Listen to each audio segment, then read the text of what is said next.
action fanatics. We are about to enter the cage. I am your host, Chris the Brain, and I'm not entering this cage on my own. No, not at all, because joining me, it is going to be Ryan Campbell. Hello, everyone. Hopefully you all had a nice Memorial Day weekend by the time you are hearing this. And yeah, let's get in the cage. And let's go to our cage master general. It is the one and only Toyman, Chris DePetrillo. Yes, and the Toyman stepped into some rage in the cage already off air, walking into some hostile territory. I don't know if that's going to be speaking to your feelings about me suggesting this movie for the podcast. So I guess that information will reveal itself over the course of this podcast. Oh, yeah. This was definitely a Toyman pick. I could tell you that right now.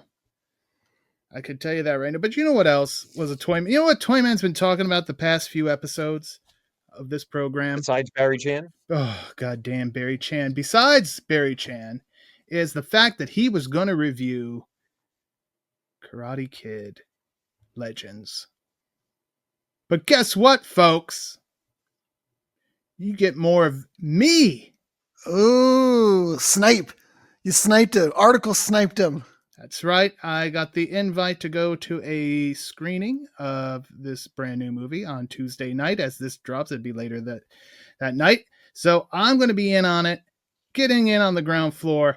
You can read my review of Karate Kid Legends on Wednesday morning.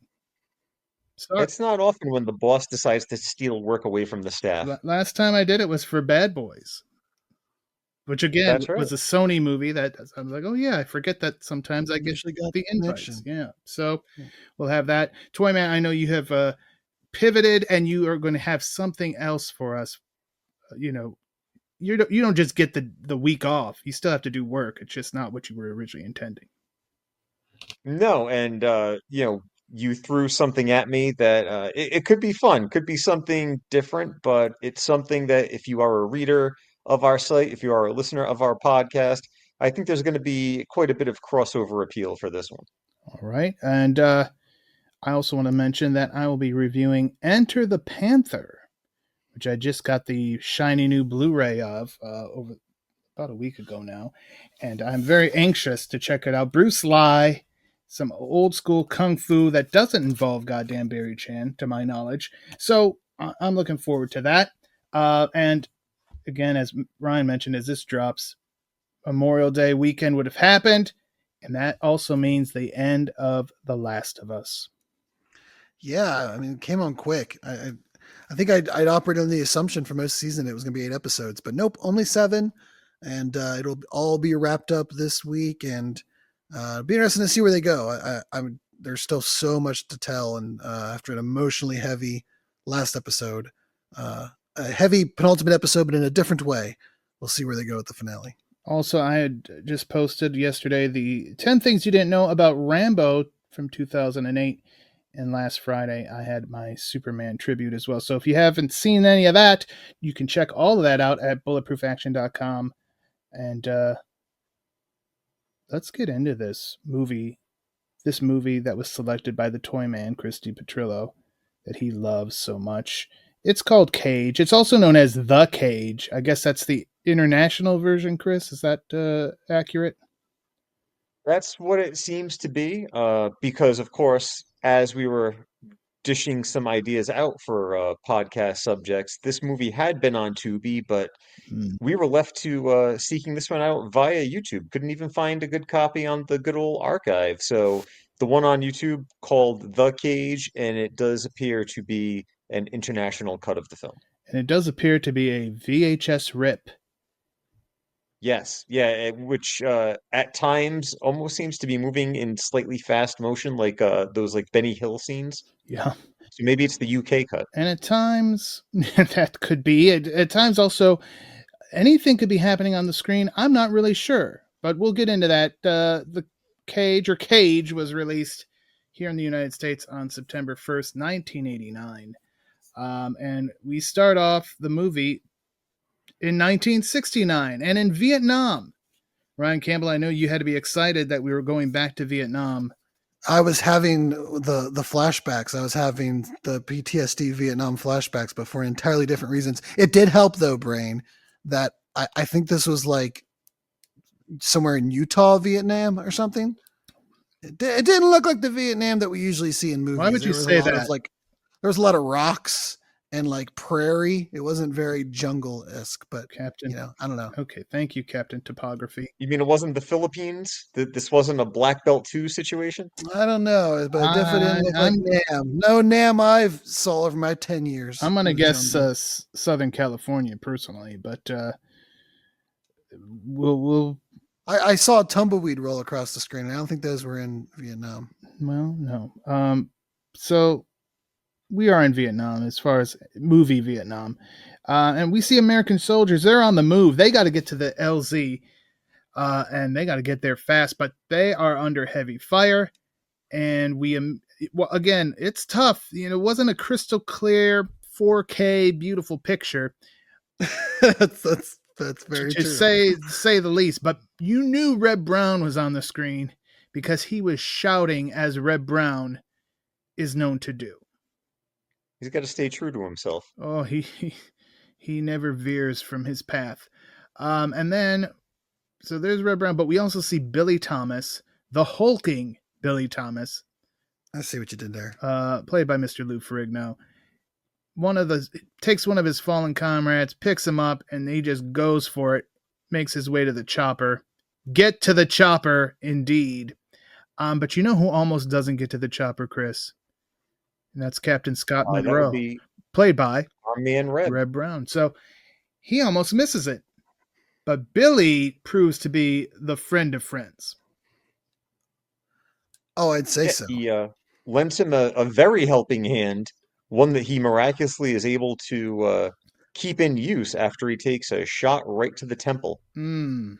I'm gonna assume that's like like when you freeze, like his like nerves just like completely froze. He had nerve damage right in that moment, and it just locked into whatever position it was. And that's what I'm gonna say. That he was able to hold him so much so it probably like tore like all the muscles and tendons in his shoulder because it just wasn't controlling anything. But yeah, I like how you said that death muscles like grip. Popeye, Ryan Campbell.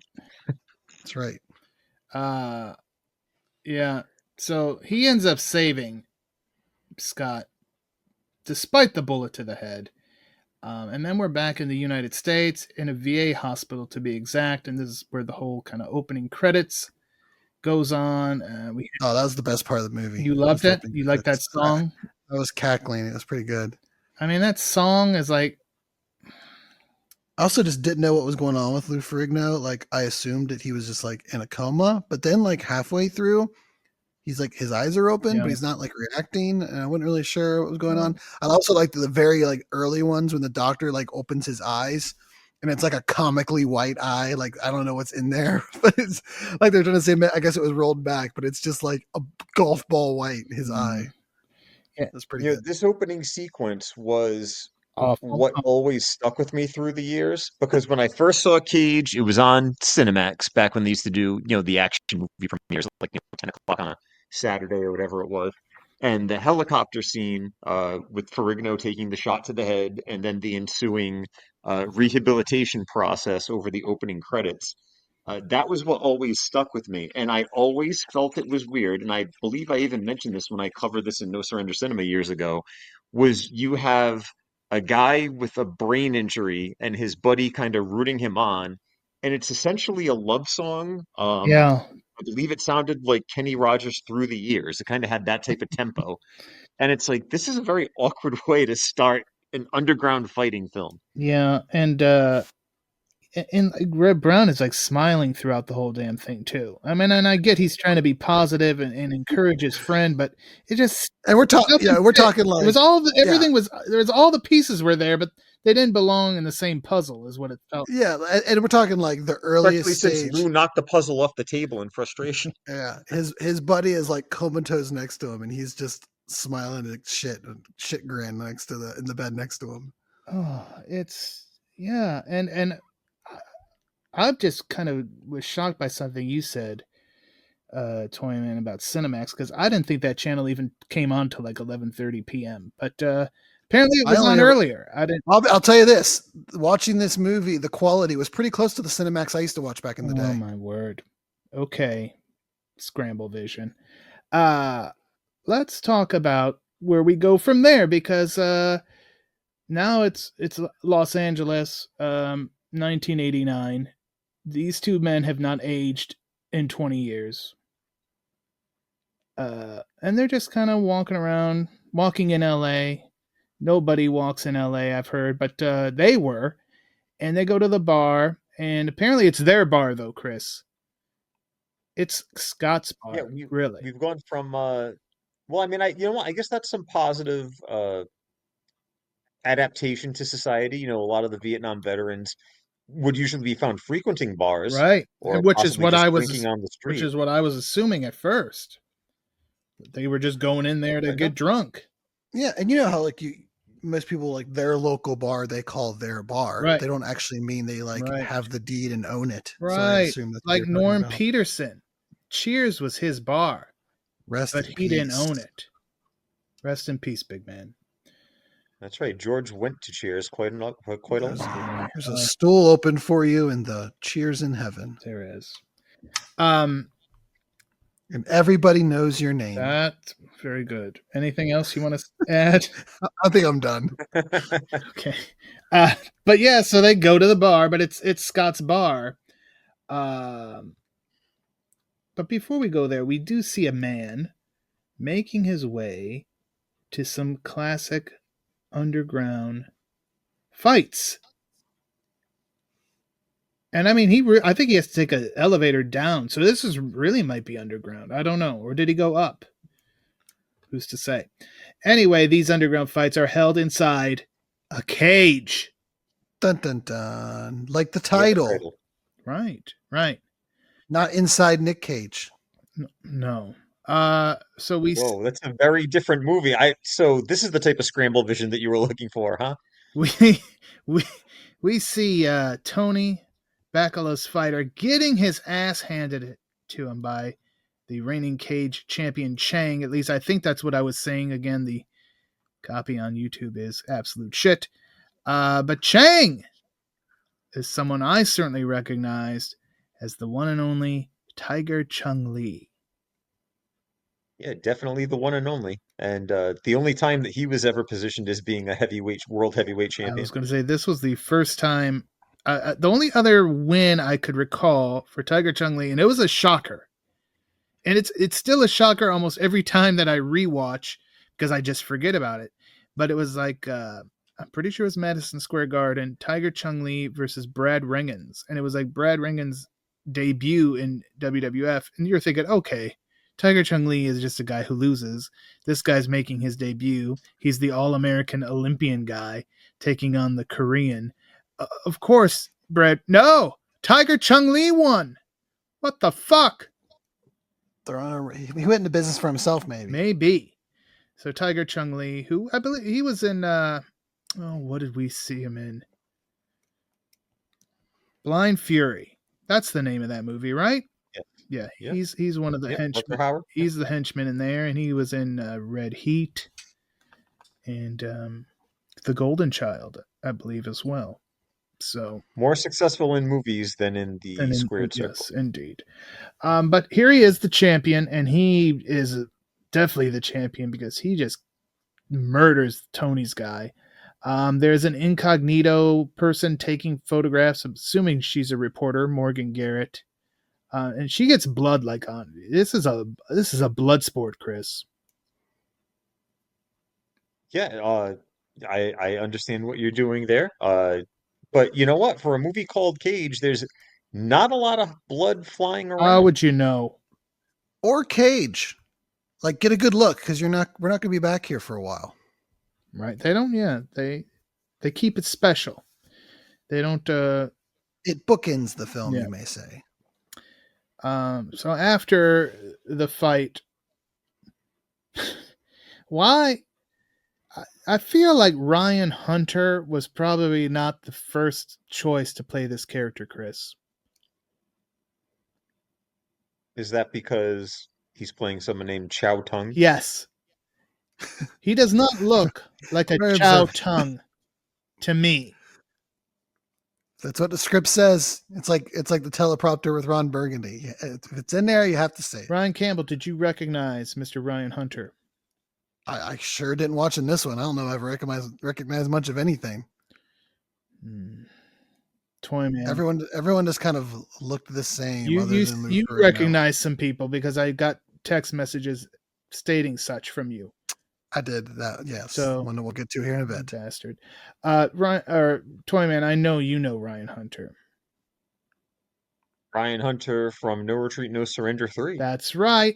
He throws the dart gimmick at Joe Campanella, who takes that huge, then he gets kicked through the French doors, over the balcony, into the swimming pool. Surely you remember that, Ryan Campbell. I do remember that. What a death. And if you don't, maybe you remember his appearance on What's Happening Now. He's in what? What?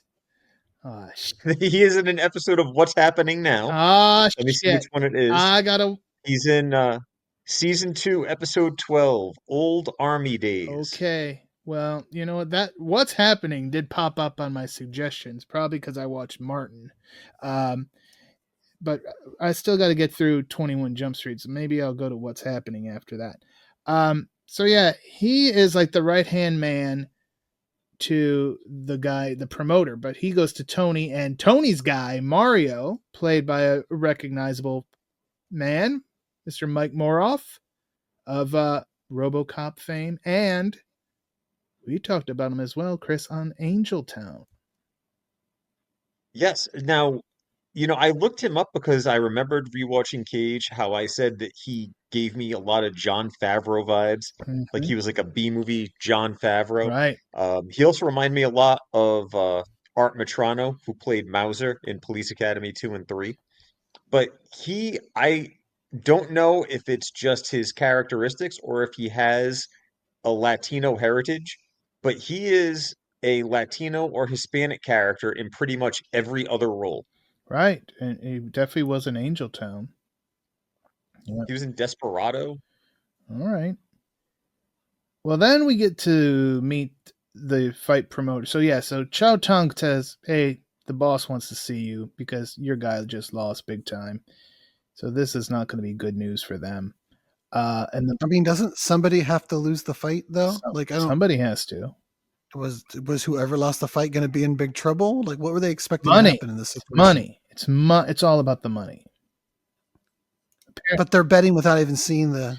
Well, I think Tony was betting on his man to win, and his man failed miserably. So now he has to pay. See, are you following now? I guess, yeah. Ryan wanted to see the briefcase full of money. Yeah. Like, here's the deal. And if they showed that, he'd be complaining about that. Like, we don't need to be spoon-fed everything. No, there's no winning sometimes with Ryan. I'm the show. I mean, Billy does. Guy. I mean, Billy had a brain injury. He needs to be spoon-fed. Okay, here we go. We're starting with that now. The man in charge. I'm going to spit this out sooner or later. Is Tin Loom Yin, James Shigeta, Ryan Campbell. I know you recognize him. That's for sure. That is Takagi, right, from Die Hard. He got enough close-ups though that I could see through the army of ants that were on my screen to you make him need out. to call Terminex.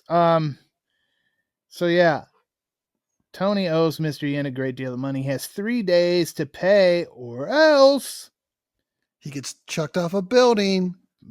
Yeah. So now we cut back to the bar, and when they get there, Mimi, who I guess is like, is she a bartender? Is she the man? What do you think Mimi's job description is, Chris? She's like the mother figure, the maybe the caretaker, like, making sure the boys are doing okay. The matron of the bar. Every bar needs a bar matron. Bar wench, maybe. There you go. But yeah, she's like, they couldn't get Rhea Perlman, so they got her. Well, they got Mimi, and she's like, I need your help in the storeroom. Now, so you said you were watching this on Cinemax at like 9:00. if you were watching this at Cinemax at midnight and she asked him in the storeroom for help, this would be a very different movie, I assure you. But she wants to talk to Scott about his financial troubles. And Yeah, this was not Cage directed by Andy Sidaris. no, and she's like, I've stayed squirreled away some money. It's yours if you need it. But Scott, no, I can't take your money, Mimi. And you know who else is in this bar? It's Tony and Mario. They're having a drink, and just so happens that Diablo and his buddies show up. Diablo, who we've seen many, many times, and we've talked about numerous times here on the podcast. Branscombe Richmond, Renegade's own. He shows up. The bar fight rule is in effect here, and we get to see our heroes get into it with Diablo and his buddy, and this is, they handle themselves quite well, Chris. So obviously Tony, who's having fighter problems, gets the light bulb goes off. Yeah, it's kind of like now this almost feels like the setup for like a comedy film. Like these two down on their luck mobster schmucks Yep. find this, not very smart guy, and they're like, "Oh, we can turn him into a champion. We can turn him into a fighter." Except here, they are about to exploit the man with the traumatic brain injury who survived being in Vietnam for their own personal gain. And the movie doesn't really depict them as the bad guys. No, it's almost like a Three Stooges thing where Tony's kind of like the Mo, like shut up and do what I say. And yeah, they don't depict any of this as being like super negative, really. Right. I mean, they're definitely the lesser of all the evils, and yeah, there's a lot of evils running around in this movie. In the movie. So, Scott turns down Tony. Billy doesn't like to fight, so Tony's like, when he's still up shit creek, and he's got, the clock is ticking. He goes back to his place. We find out it's even worse because he doesn't just owe Mr. Yin money. Mr. Yin. He also owes mob boss Costello some money. Did you recognize Costello? Oh, Al Ruscio. He was on an episode of the A-Team. He's in that Wings. He was. He's in that Wings Hauser movie too, isn't he? Deadly Force, maybe. Deadly Force, I think. Yeah, I remember him from that. He has a history with Mr. Ferrigno in a very famous episode of The Incredible Hulk. He was the mob boss in the episode that starred Martin Kove, Final Round. Oh yeah, I covered that one. Oh, he was Mr. Sarajevo. Yeah, at the Olympic Auditorium, I think they had the fight too. Yeah, Judo Gene LaBelle was the referee for the boxing match. Naturally. That's probably why I covered all that, because it had Cove and Judo Gene. I probably said it was a randomly selected episode, but that was probably a fucking lie. But that's all right. Nothing is random with you. Sometimes it is, but sometimes it isn't. Ooh, you never know. Sometimes I'm working, sometimes I'm shooting. I don't know. Sometimes you work yourself into a show. Oh, I do that every day. So yeah, so we're going to find out that desperate men do desperate things. And next thing you know, we've got Diablo setting fire to the bar, and Mimi becomes a screaming Mimi and ends up as collateral damage. I feel like setting fire, for one, this was just a fantastic sequence. He lights something like a malted cocktail or something, and just kind of drops it from the doorway. Mm-hmm. And in front of the camera across the room, there was a camera. Flames appear graphically over the front of the lens. So across the room, an overlay just shows up a fire. Yeah, which was funny. And then we cut to the outside. And then just like a snap of the finger, the entire place explodes. From the door, everything shoots out straight out the alcohol in there. I guess she must have had alcohol stored in every corner of that bar. Could have been. She must have been covered in alcohol. Maybe that's why she. Them people must have been drinking gunpowder shots. Maybe. So then the next day, the cops show up at Scott's door to inform him what has happened, and he obviously takes this news hard, but not. I mean, Billy really is broken up about this. Then we cut to a pantsuit wearing Morgan Garrett. Before you get there, though, I did notice one other thing. Okay. Our Rycam observation here. Here we go. So the cops pull up. Yeah, okay. And then they get out of the car, Mm-hmm. and then they like put their nightsticks back into like their sheaths, their holders. Right. So did they pull up to the house in the car, take out their nightsticks, open the door and stand up, and then put their nightsticks back? They probably didn't want to have them. Probably hard to sit with those in the car. They probably had them loose. I don't know.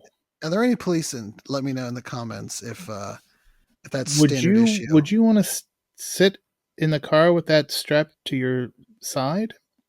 I assume they do. They obviously don't just let them bounce around the seat until they get somewhere. Maybe they were smashing mailboxes on the way to the house. That's possible. True. I don't know. Or, they're not really cops and they're actors. They don't know what the hell they're. I think that's what I'm getting at. Is they were like, this will look very cop-like if when we get out of the car, we put our nightsticks away. You're right. I think we cracked the code there. But yeah, we see a pantsuit wearing Morgan Garrett. This thing looks like it's fresh out of the Jacqueline Smith collection from Kmart. And she's going back into the Cage venue, which is like, of course, a warehouse type building, which are just notorious for holding underground fights. Back at the crime scene now, Scott's there with like the bank lady who's like, you don't have enough insurance to cover rebuilding your bar. Plus, you still owe us. And you know what he pay up, yeah, son of a bitch. And he's like, stick you it, better lady. Get to fighting.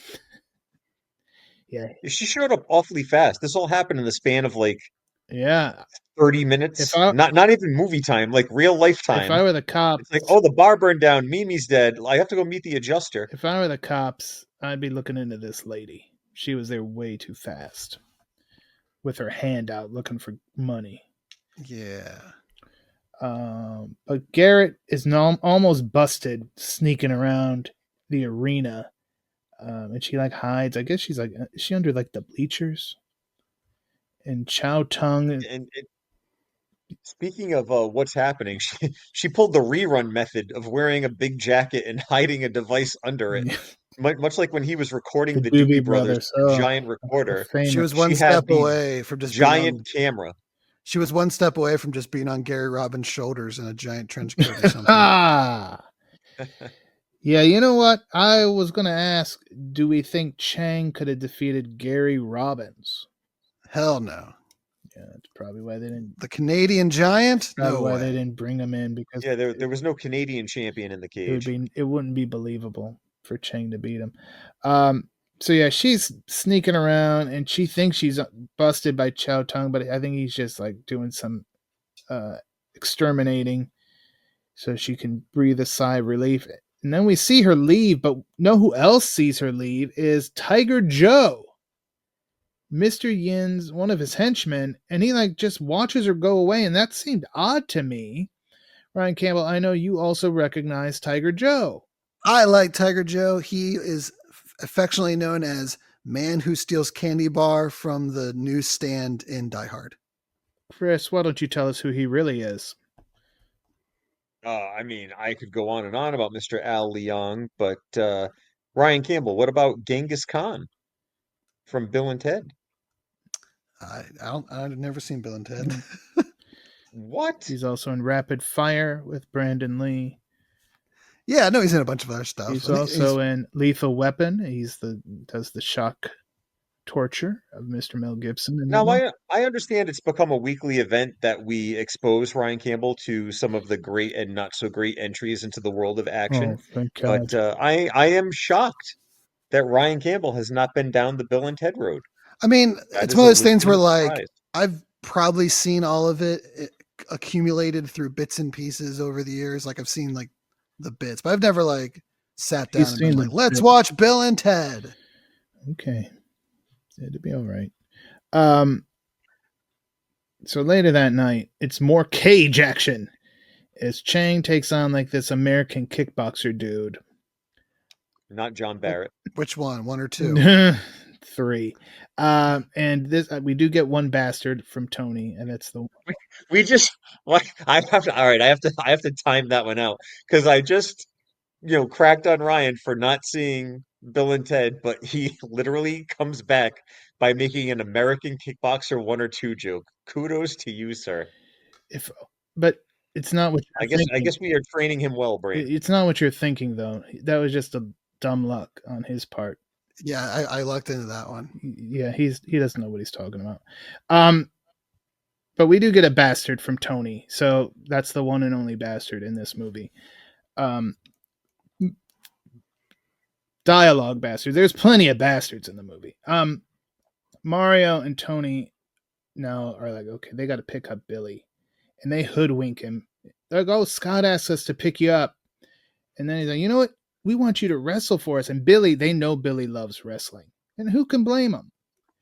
So they're taking advantage of Billy, who obviously does not have all his mental faculties after his injury. So when Scott goes back home, he does what one would expect a character played by Reb Brown to do, and that's just shout. Billy, Billy. Yeah, just like that. Which I mean, I would I mean, imagine did anybody tell Reb that Lou Ferrigno was legitimately deaf? I don't know. I just want to be in the room when they pitch this movie to Lou Ferrigno. Yeah. From the IMDb trivia, it seemed like Lou got really into it and like studied. I mean, he probably thought this was going to be his Oscar role, Yeah. playing a mentally disabled person. He studied usually people, Oscar bait, right? He studied, like he was into it. But Reb Brown just kind of showed up and played it Reb Brown. He kind of went full Happy Jack though. You can't go full Happy Jack. I saw a comment. Or Simple somewhere, Jack. It might have been Sorry, on the Simple YouTube. It might have been on the YouTube feed, but someone said that they bought the DVD, Mhm. and when they went to a convention, they met Ferrigno, and Ferrigno kind of like marked out that someone actually cared enough that they had Cage, and I guess he had a really good conversation telling the people about it. Oh. So apparently he had a fun experience doing this one. That's like a hack if you're going to a con or something to meet someone, is bring the most obscure ass movie you can find just to try to get a conversation with them. Don't bring like their top IMDb hit. Go like 6 pages deep and bring that one. Right. You'll probably get some sort of reaction out of them. That's right. So folks, you just said it, Toyman. I'm going to put it all together. If Ryan Hunter is at a convention, bring like a What's Happening box set. There you go. Okay? Don't bring him no. What's Happening Now only has season 1. It won't have his episode. God damn it. They did not put the full series on an official DVD. But he was on an episode of The Fall Guy. I'm going to flip this table over, but God. Never mind. Scratch that, folks. I don't think Ryan Hunter's doing many convention appearances anyway, but what do I know? He could be in other parts of the world. It seems like Europe gets a lot more of these action people than anything we have going on over here. All right. Where were we? Oh, yeah. Billy got kidnapped as if he was an 8-year-old walking home. So Scott... Yeah, the Weekend at Bernie's Ass storyline part of the movie. Scott goes to the cops because he's got a missing person to report. And the cop, there's giving him... They put their knives away and then they talk to him. Giving him a bunch of... Like, well, did somebody have an issue with him? Did he just wander off? This type of situation. And he sees the devil on the cop's coffee mug, and that just gets the wheels turning in old Scott's head. So he's going to go looking for Diablo. Was that cop tampering with evidence, or did they get that from the Turf War gift shop? I think so. Like, how do you have a coffee mug with the gang's logo on? Right, that is a bit. Yeah, it might have a gift shop. It merch just like the Grit team had their own merch. True. Come back to bite him in the ass. It did. Meanwhile, Garrett is still doing her thing. She gets busted out in public by Chow Tung, and Chow and Tiger Joe take her to the fight venue and just lock her up in their special holding room. Every underground fight room has to have like a brig. Yeah, they got one. So that Can we talk about that scene though, where Tiger Joe grabs her and she's like, "Oh, if it isn't Tiger Joe," yeah, like it's it's like it was like a conversation right out of like the 50s where you really have to drive the point home because there's only 20 minutes of the show. Oh, he's got a rep. yeah, he does. Everybody knows Tiger Joe. Everybody in Chinatown knows about Tiger Joe. So Tiger Joe.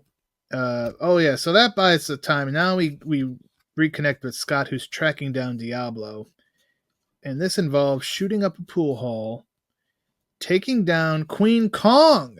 Did you notice Queen Kong? Hold of the Hun.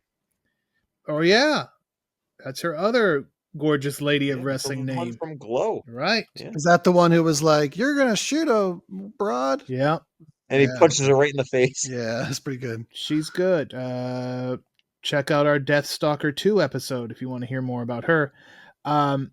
There's a chase scene, which is always a welcome thing. You know what? I would say Anything in daylight was good in this movie because I could actually see more of it. Maybe that's it, but it was also just one of the more like well executed like action sequences. I would say the helicopter work in the opening and this was kind of like, okay, there's some stunt work going on. Yeah. Not much else going in between these moments. Daylight was this movie's friend on YouTube. That's right. Starring Daylight. I can tell you that right now. But ultimately it ends with him setting Diablo on fire after he confesses that it was Tony who paid him to burn down the bar, but he was, there was not supposed to be murder involved, unfortunately. So Tony is kind of a bad guy. But again, he wasn't intending to murder anyone either. Just he's stupid. Is I guess. There's just going to be some good old insurance fraud. Right. Everybody loves that, especially in the mob. So back at the venue, Tony is ready to debut his new fighter, Billy.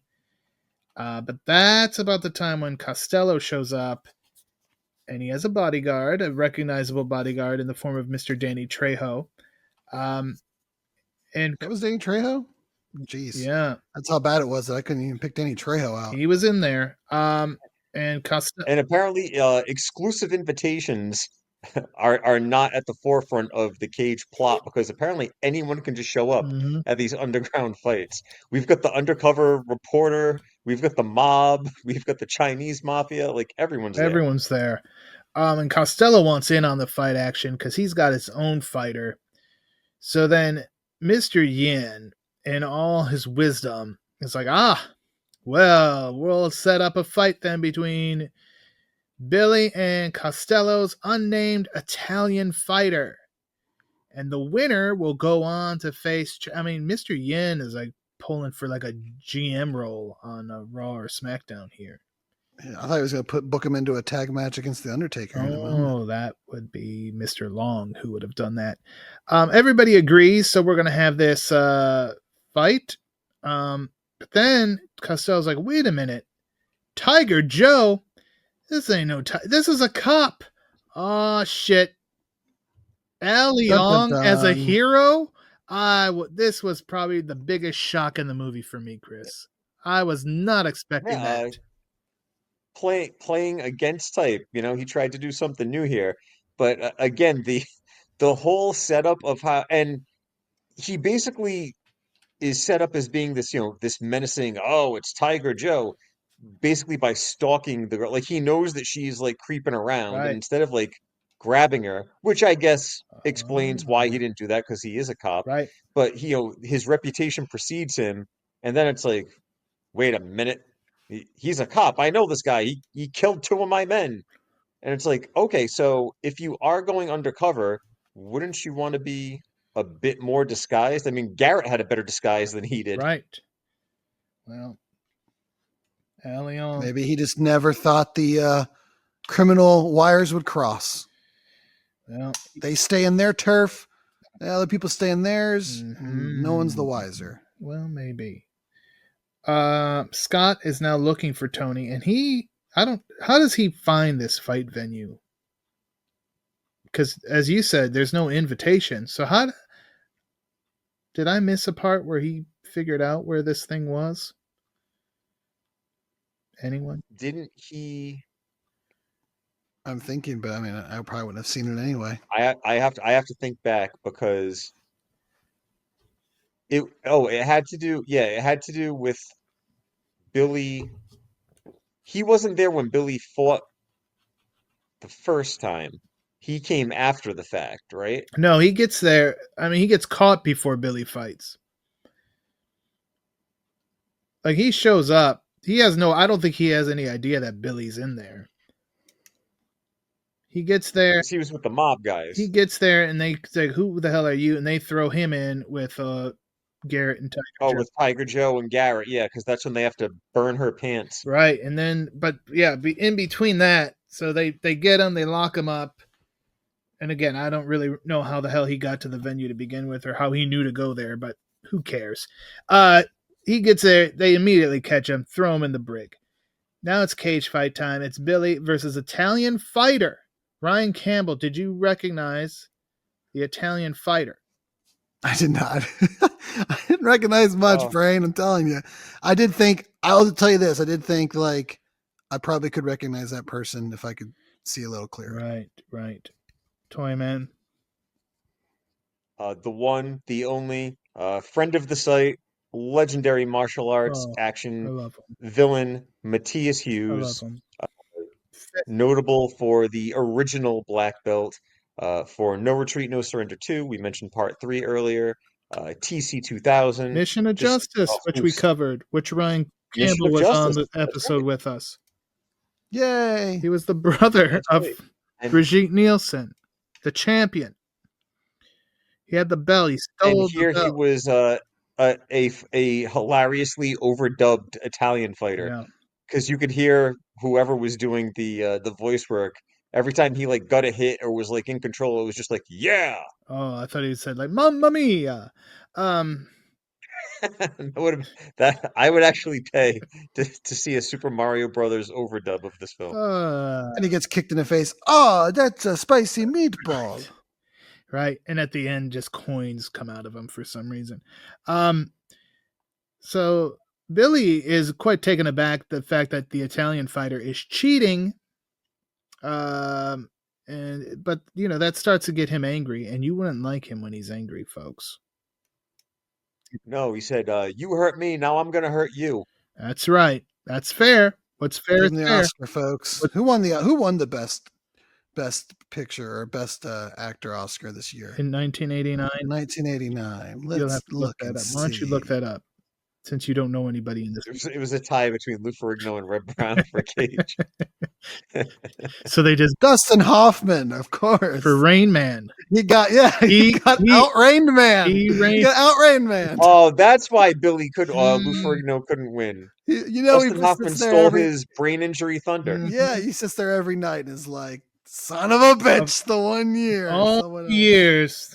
Of all the years to have that movie come out. If only Tom Cruise was chasing Branscombe Richmond around in a Jeep. That's pretty hilarious. That was Unbelievable. All right. Well, Billy does ultimately win. And then Mr. Yin informs Tony, oh, okay, good. He wins, so he gets Chang. And Tony's assuming this will be the next night or Oh, yeah, you got to promote the fight. You got to get the guys on the local radio. You got to. Right. I don't know about all that, but you would think you'd want to get it out there, maybe to see like, oh, this guy did great. So get some more gamblers in there. But there is the #1 show on TV that is especially for fights and like this. Ring so you got to get your men on. Yeah. Okay. Maybe I don't know if it was still running in 1989. It may have gotten canceled for some of the slurs that were being used. I'm sure they would have had some good ones for Billy. I'm sure. Yeah, they would have. Old Billy Barty would not have held back. But yeah, Mr. Yin's like, yep, he's gonna fight Chang in 30 minutes. What? And now Costello's like, oh, well, hey, you know what? I'll go in with you on this new fighter guy that beat my guy. And And Billy, of course, does not want. He didn't want to fight the first, and now he's like, okay, no, I don't want to fight again. But Mario has a nice heart to heart with Billy, and explains, like you would do anything Mario, for your buddy. I have to do anything for him, even though he's an idiot. You got to help him. You got to help me. Mario's had a little bit of a connection with Billy here, and they're starting to have a, he feels for him. He's trying to kind of like get him out of this situation, but still kind of like play both sides a little bit. And they're developing a little bit of a friendship, you might say. And now we go back. That was like a genuinely touching moment. It was. I think like he should have won like best supporting. Who the hell won best supporting actor? Off the luck. Because I think Mike Moroff deserved it. He brought it. Mm-hmm. Anyway, what was it that Lou said when Mario's like, Billy, you got to fight or they're gonna kill us. Right. And he's like, I'm not worried about dying. I died a long time ago. Yeah. Kevin Kline won Best Supporting Actor in a Role in 1989. Was it a fish called Wanda? I assume that was probably that year. Yep, for A Fish Called Wanda. That's correct. We are just amazing with our knowledge of Oscar winners here tonight from 1989. I was 3 years old, Brain. I don't expect you to. I'm talking about me and Toyman knew exactly what they would have won for. The old fogies, the wily veterans of Bulletproof action. That's right.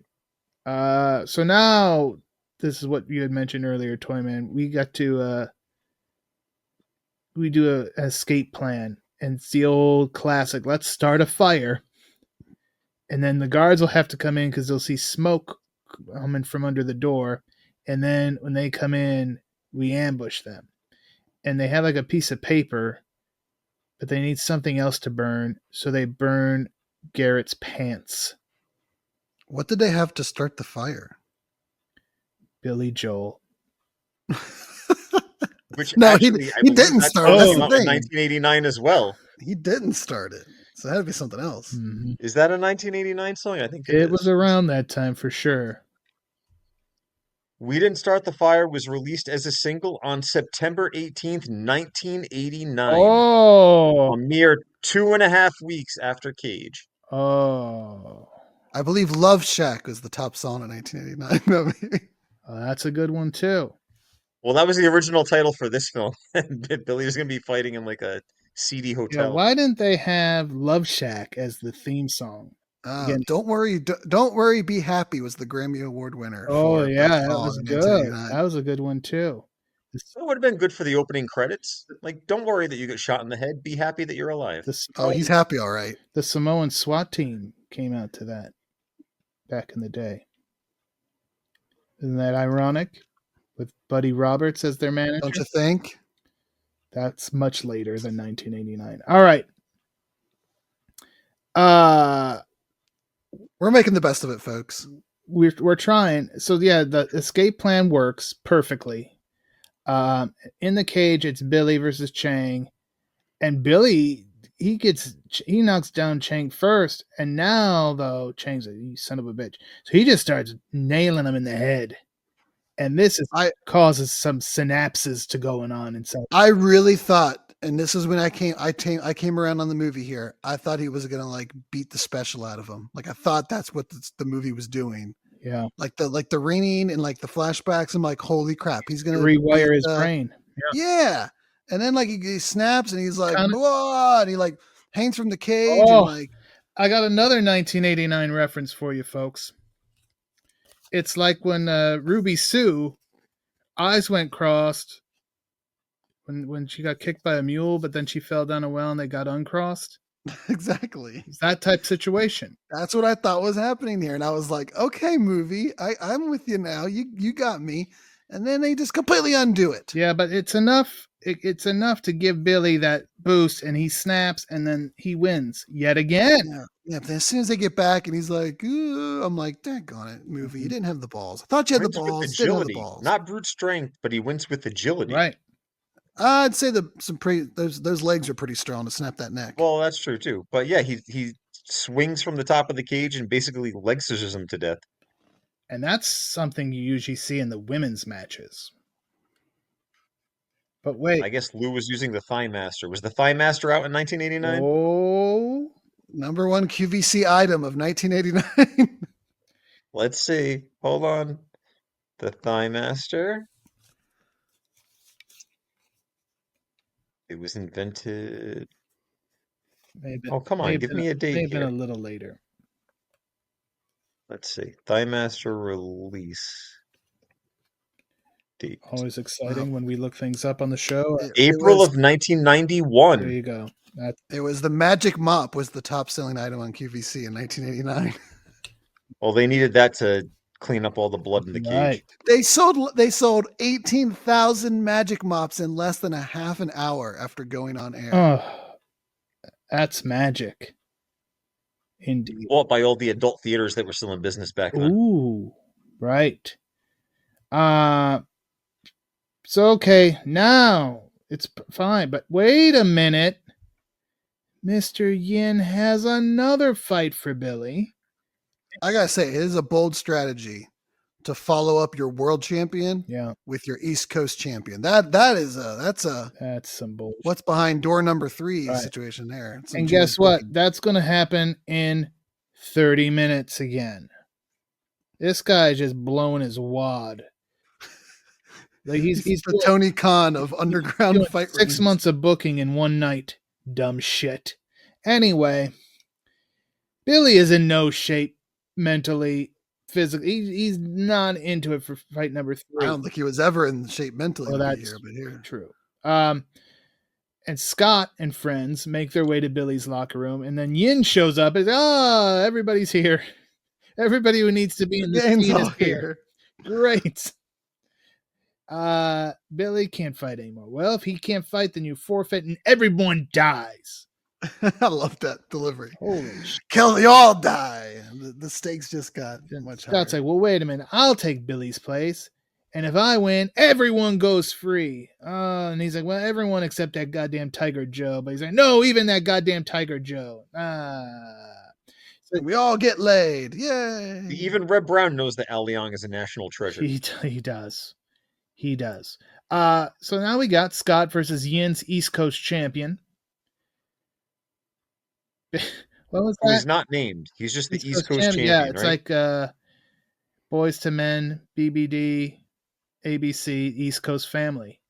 Props to the East Coast champion for being ready. I mean, He's ready, yeah. I guess, and I was wondering, did that one of those deals where they bring him in, he loses the title on the first night on the West Coast trip? Yeah, so was And Chang wins it- just the wins it. West Coast champion and not like the world? Were they eventually going to build up to an East Coast? They West did Coast pitch him. They rivalry? called him the world champion at some That point, is though, true. didn't They they? did. Never mind. So Costello makes a big bet on Scott per Tony's advice. Because there's, I don't know why anyone would continue to gamble when they know this Yin guy is just fucking changing the rules as they go. But whatever. To be fair, they are on a winning streak. They're just riding And the high. Right. Costello's making a bet based on Tony only seeing Scott fight like that one time the very first night they Right. met them. Yeah. Mm-hmm. Well, again, Tony's not smart. Obviously, Costello is not much smarter. And Yin is, I don't know, he's just evil. And somehow they're all still rich. I hate this world. It turns out that Yin, once again, is not an honorable man after that fight. And it just, all hell starts breaking loose. Bad guys are getting shot left and right. Cats and dogs are living together. It's really all out chaos. And Billy does get his hands on Yin. And it looks like, Chris, that he kills that bastard. We did skip a very important scene, Oh, though, yeah. is that when Billy is about to get gunned down Yeah. for the second Right. time in the film, Mario. Mario steps in front of him and takes a bunch of bullets. But yeah, Yin is literally bear hugged to what appears to be certain death, Yes. complete with a back cracking sound effect. Yeah. Bleeding from the mouth, eyes all milky white, doe-eyed. Yeah, we assume he's dead. He dead.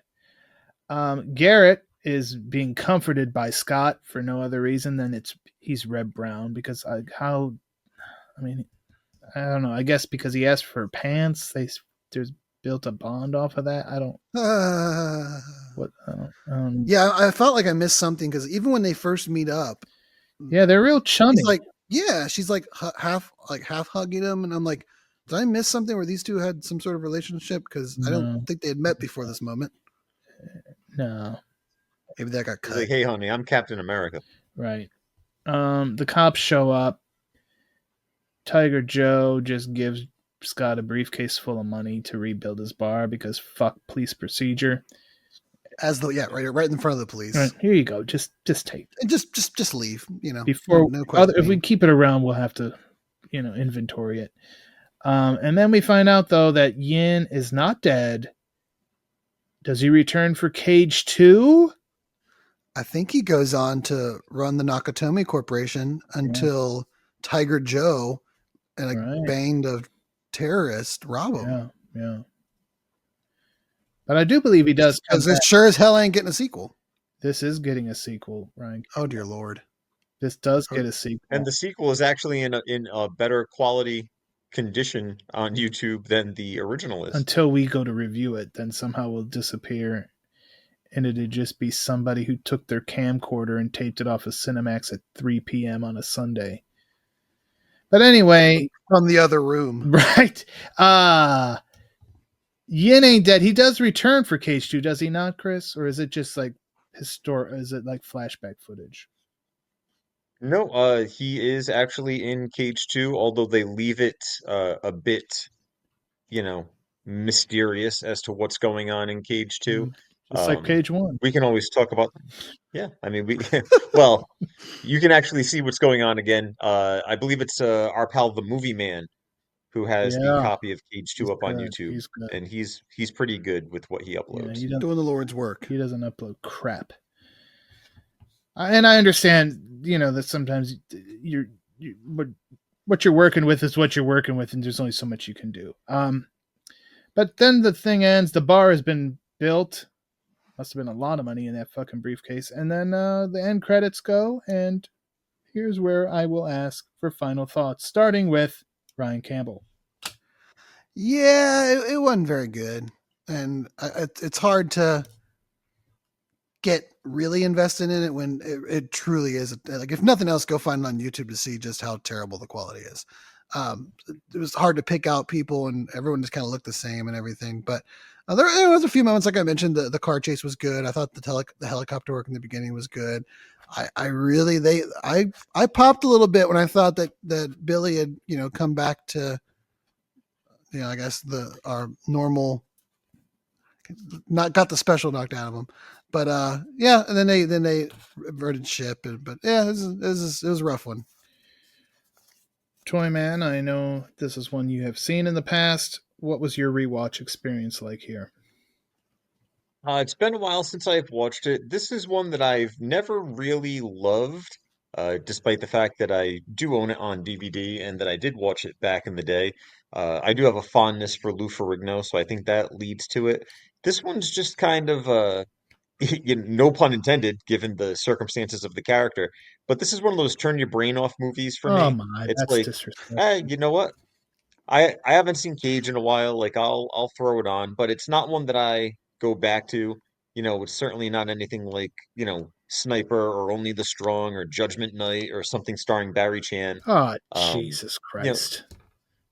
this is one that could go, a year or two collecting dust until I'm like, hey, you know what? It's been a while since I've had Cage on. And this was probably the first time I've gone back and watched it, maybe since it popped up on Tubi a couple of years ago. So rewatching it certainly hasn't swayed my opinion either way. There's a lot of MST3K worthy moments. Shout out to Reb Brown again, star of Space Mutiny, made famous by that famous TV show. But I don't hate it. It's not on Black Belt 2 level, but it's quite a bit further down than some of the other stuff we've talked about. Glad you mentioned Space Mutiny. Our friend direct-to-video connoisseur has covered that on his podcast, so check that out. You said 1 to 2 years is the next time you would probably be watching Cage, or that's the earliest you'd watch Cage again. Yeah, it's not going to be anytime soon. I'm going to tell you the next time I'm going to watch Cage. Never. Okay? Yeah, it's So fine. we're not. Can I say we're not covering Cage 2 next We week? might not next week. I mean, I'll watch Cage 2. I'll do that down the road sometime. But this is one that I've right. Sometimes there's movies like wow, like L.A. Bounty. I'm like, how the hell did I never see this movie before? By God, I wish I would have seen. This is one that was like, I'm glad I never saw this one before. I mean, it wasn't like oh my God, this is the worst thing ever. But it's like definitely a one and done for me. One and done. And yeah, I probably would have liked it a little bit more had I seen it in better quality. But I don't think that much that it's like, oh no. Yeah, I don't think we missed much. I don't think I missed that Now, much. what if you come across the DVD at the thrift? I don't buy it to keep anybody else from experiencing it. No, I wouldn't. I mean, if it had 1 and 2, then yeah, I'd have to buy it. But no, I don't think I'd pick it up. I don't think I would. I'll need to check eBay, but last I knew, part one on DVD was fairly rare because I know years ago, and this is going back about 15 years ago, I made a copy of mine and sold it, and I think I got something like 50, $60 for it Did used. you hear that, And FBI? this was and this was one of those movies that I had found back when Best Buy had like the DVD shelf over by the registers. Yeah. And it was like a 4.99, 5.99 DVD purchase in the mid 2000s. Well, that's because Lou Ferrigno bought them all and autographed them, thinking he was gonna Yeah. get that Oscar win. Yeah. Lou was actually at the was it last year or the year before that the comic book shop that I used to go to as a kid. Right there in Parma? Yeah, by my parents' house. They had him Yeah. in there. See, and I didn't go. I thought about it, but I just didn't go. I should have. You should have hitchhiked there, I don't think I would hitchhike. What? like in The Incredible Hulk. Oh yeah, with sad music. Yeah. Yeah, I don't like sad music. Makes me sad. Anyway, those are my final thoughts. Are one and done. Cage, but you know what? Plenty. You know, it's not sad music. What's that? Don't worry, be happy. That's right. It was a real toe tapper. Everyone loved it. Bobby. Don't worry, be happy that we watched it and you don't have to, folks. Right, Bobby McFerrin. But one of the positives for it was just Al Leong as a good guy. What the hell? Always love to see Matthias Hughes. There's good stuff in it, but again, I don't think I ever need to watch this again. All those people that were in it that I enjoyed. Brian Hunter with a Asian name does not make a lick of sense to me. I would watch him on What's Happening Now, and I would definitely watch him on Blood Brothers 9,000 times. And how we have not covered Blood Brothers is a offensive situation, but that was one of those. Well, that is one that you have the power to rectify. You're right. Maybe. And can we talk about how the ethnicities were it was just a mishmash? You had Danny Trejo as an Italian mob henchman. Correct. Ryan Hunter with an Asian name. Right. Matthias Hughes is the Italian champion. Right. This was like, Barry Darso being Crusher Khrushchev. Right. But they explained that he defected. He was an American. I'm pretty sure some of the people that were in that Mexican gang too were like Native American. Like Branscombe Richmond. Right? Yes, that's who I believe I'm thinking of. Sure. Diablo. Well, there you go, folks. Again, if you've never seen it, definitely worth watching. But I don't know that I would invest in it if it's some sort of rare out of print DVD. But you know what's not rare? Me telling you to check us out on social media. And that is at Bulletproof Pod on X and Blue Sky, and at Bulletproof Action on Instagram and Facebook. And I talked about it at the beginning. I am going to be seeing Karate Kid Legends, and I'll be the one covering it. But that doesn't mean the Toyman's not going to go watch the movie. He's very excited about it. So very much so. I have plans on going to see it Thursday night. So what do we do in those rare times when more than one of us sees a brand new movie? Well, that Face Off. Maybe. Whichever article has more views, we kill the other one. Well, that could be. But what I was thinking is next time here on the podcast, the Toyman and I can discuss Karate Kid Legends. I'm down. And, I would consider myself a casual Karate Kid franchise fan. I am getting caught up on the last season of Cobra Kai. I think I have 4 episodes to go as we're recording this. So, I'm coming into it with a more casual point of view, where Toyman is a diehard Karate Kid fan. So, we are on a martial arts roll over on the YouTube channel. All right. We got Revenge of the Ninja, Big Boss, Enter the Dragon. This one will be going up. Rapid Fire. And then we'll be talking about, you two will be talking about Karate Kid here in coming weeks. Yeah. A special Dale Jacoby episode up there for some, film and real life martial arts insight. Mm-hmm. And then what we're going to talk about after the week after Karate Kid Legends, because we are going to be in Stanley Cup season, folks.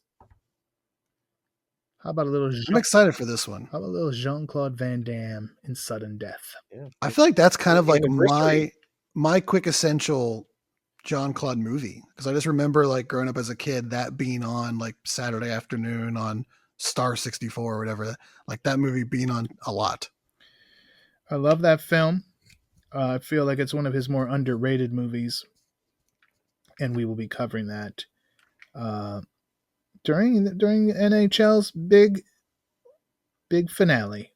Good booking. Yeah, and we spent a lot of time mentioning things that happened in 1989 during this podcast. Yeah. Sudden Death will be turning 30 at the end of this year, so another anniversary celebrated here on the podcast. Indeed, very excited for it. And YouTube. I'm glad you mentioned that, Ryan. We'll have check out our YouTube channel, subscribe, click the notification bell, do all that. And anything else we want to talk about before? Click on videos and then go to bed and just let it run. Oh, that's nice. Yeah. Here's one better. Go to the playlist, the podcast playlist, hit play, and then just walk away. Okay. That's true. Yeah. That helps. Anything else we want to talk about? Toyman, anything you got over there? Well, nothing I've got over here, but I've got plenty up on bulletproofaction.com if you would like to go and check out No Surrender Cinema. I just went back down the Kung Fu rabbit hole and pulled the man Barry Chan out of obscurity once again. You can go read my latest column, which focuses on him. I'm sure Brain was just thrilled to have to post that one to the site for me. Looking forward to Karate Kid, so I'm looking forward to the next episode of the podcast.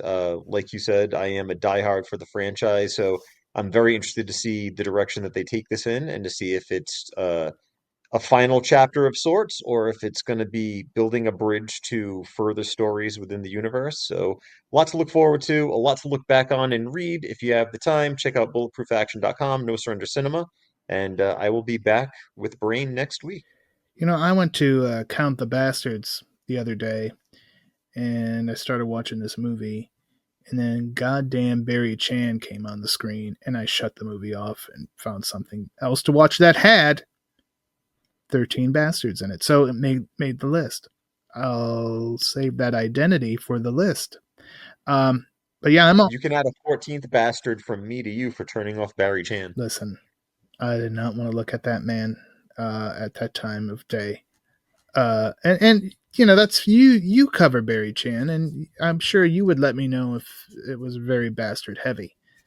Or if you didn't, I would refer to you as a bastard for not telling me. So either way, bastards all around. Yeah, bastards all around.